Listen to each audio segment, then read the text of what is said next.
মৃত্যুর সময় মানুষ কেন কথা বলতে পারে না? অনেকে আমাদের কাছে প্রশ্ন করেন, হুজুর যখন মৃত্যুর সময় আসে তখন অনেক মানুষই দেখা যাচ্ছে কথা বলতে পারে না। মনে রাখবেন, যখন মালাকুল মাউত কারো সামনে চলে আসে তখন সে যদি মুমিন ব্যক্তি হয়, মুত্তাকি বান্দা হয়, তাহলে তার সামনে কিন্তু সে ভালো রূপ নিয়ে আসে, সুদর্শন পুরুষের রূপ নিয়ে আসে, একটা নূর এমনভাবে আসতে থাকে সে দেখে সেটা আনন্দ পায়। কিন্তু যে ব্যক্তি মুত্তাকি না, যে ব্যক্তি আল্লাহর ইবাদত করে নাই, আল্লাহর সাথে নাফরমানি করেছে, তার সামনে কিন্তু মালাকুল মাউত আজরাইল আলাইহিস সালাম সে কিন্তু স্বাভাবিকভাবে আসে না, সে ভয়ঙ্কর রূপ নিয়ে আসে।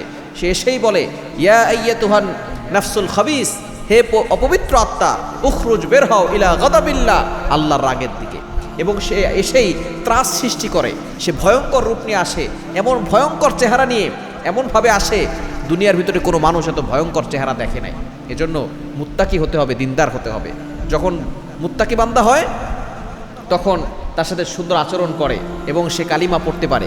যদি মুত্তাকি বান্দা না হয়, তার সামনে ত্রাস সৃষ্টি করে, সে কালিমা পড়তে পারে না, কথা বলতে পারে না, এবং তাকে এমনভাবে চাপ দেওয়া হয়, দেখা যাচ্ছে যে তার রূহটা পালায়ন করতে চায়, একবার ডান দিকে যেতে চায়, একবার বাম দিকে যেতে চায়, একবার দেখা যাচ্ছে পায়ের কাছে যেতে চায়, একবার হাতের আঙ্গুলের দিকে চলে আসে, দৌড়ে ছোটাছুটি করতে থাকে।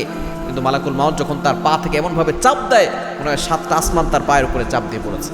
এরপর আস্তে আস্তে রুহটা যখন আস্তে আস্তে গলার দিকে চলে আসে, এই রুহটা বের হওয়ার সময় তখন সে আর কথা বলতে পারে না, তার শ্বাসকষ্ট শুরু হয়ে যায়, তার শ্বাস নিতে সমস্যা হয়ে যায়।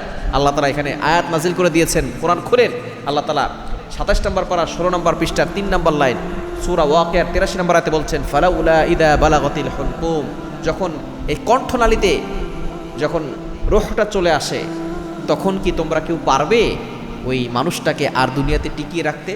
সুতরাং এই সময় শ্বাস বন্ধ হয়ে যায়, যখন আস্তে আস্তে রুহটা বের হয় তখন সে আর কথা বলতে পারে না, আস্তে আস্তে সে শেষ পরকালের দিকে সে চলে যেতে শুরু করে।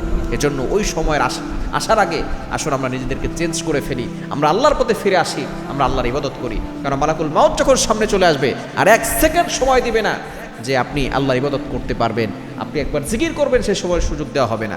আপনি একবার 2 রাকাত নামাজ পড়ে আপনি আল্লাহর কাছে সিজদা করে দোয়া করবেন, সে সুযোগ আর আপনাকে দেওয়া হবে না। এজন্য আসুন মালাকুল মাউত আসার আগেই আমরা পরিপূর্ণভাবে সঠিক পথে ফিরে আসি।